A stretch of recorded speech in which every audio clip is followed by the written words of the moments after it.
Alright, so my phone rudely cut off that last part. So anyways, where was I?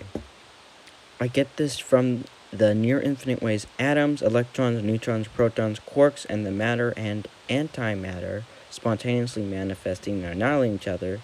The true randomness of the quantum realm, which is like big deal. And of course the actions of living matter, etc., can arrange themselves in every near infinite moment. Notice how I said near infinite. There is a limit. And then, of course, here's the explanation of chaotic and true randomness. There are two types of randomness, chaotic and true. Chaotic randomness has variables. Example, flipping a coin seems random. It isn't. There are variables. Air resistance, centrifugal force, wind speed, etc.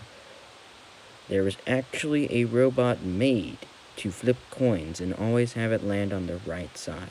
It exists right now. Someone made it. True randomness is randomness that I have not yet sought to learn more of, but it is truly random and is extremely rare. This is true. Nearly every quote-unquote random situation you come across is actually chaotic randomness rather than true randomness. Refer to the example of flipping a coin. And then, of course, earlier, it was the whole statement thing was a theory that, if true, is multiplying by near infinite increasing powers by near infinite fractions of a second. Anyways, though they both...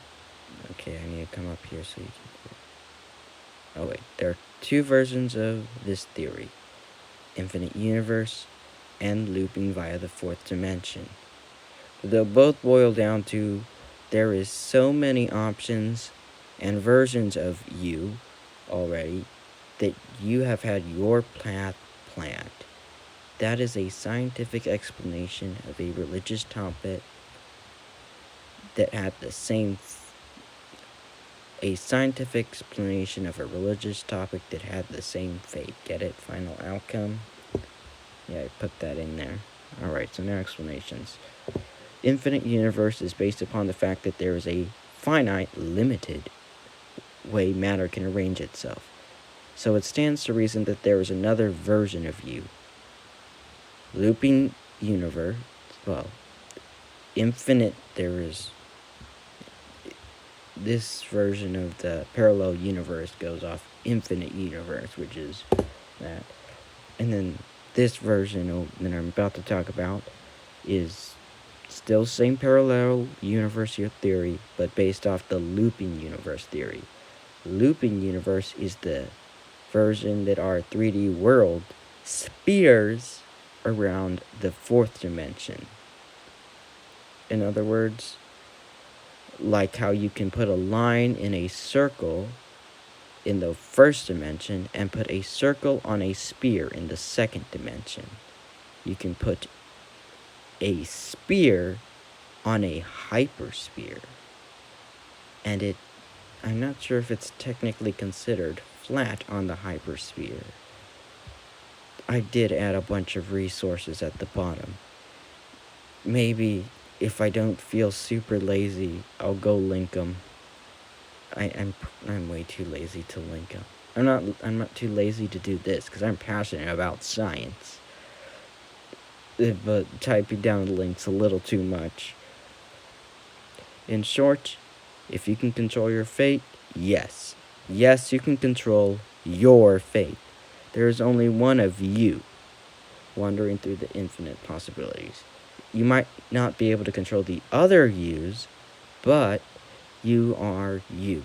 You can control your final outcome.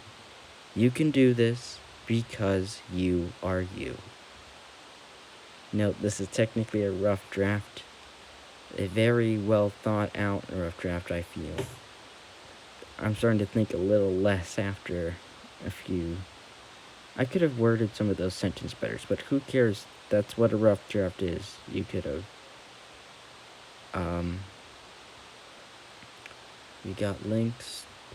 You know what? good compromise. If any of y'all feel like looking this up, top one, Wikipedia.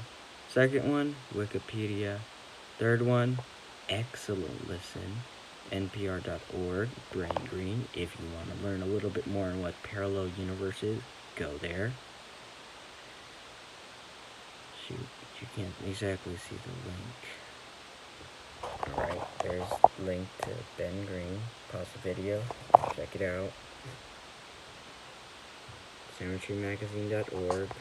If you want to learn about that antimatter, that stuff that pops around and then immediately annihilates itself, that's right, that's happening around you. Matter's being created and immediately destroyed. Go here to learn about it. Don't tell all your other students what they're learning about matter. That's just an extra confusing thing to put in there as well. Not even in passing. Quantum theory, full documentary. I love this one. You have to go check it out. Okay. We have Flatland, the movie. Now this is where I originally learned about dimension. I believe there was an extra part where the spear guy gets to see a four-dimensional part. A four-dimensional quote-unquote sphere. And they mention stuff like, just because I'm a higher dimensional being, does that make me any wiser than you? Does that make all the criminals of my world better than all of you? Does that make them of better moral standards, even though they're criminals of our world? And then the spear guy cuts out the, oh my god, you must be worshipped since you're fourth dimension to this hyper spear. And then we got a Flatland the movie, question mark. I don't know what Uncanny Valley, this bacteria hell version of this came from. But it's here if you want. I only watched a few minutes of it. It mentions the ether. Ether? It's the ether. Oh well. I do not know what this movie is about. And then we have, just needed this to back up my theory, which turns out already existed. That was the looping universe theory. Then the 5-minute explanation for dimensions. You all are gonna probably want this one. There we go, pause the video. Oh. First, horrible version of it. There. Y'all can go check that out. And then the good version. There. Y'all can go check that out. And then here are some of those to get you to understand the fourth dimension. We got that one. We've got this one. We got this one. We got this one. Now we're able to see that, right? Anyways, that'll be it. Never got my product key, so oh well, I guess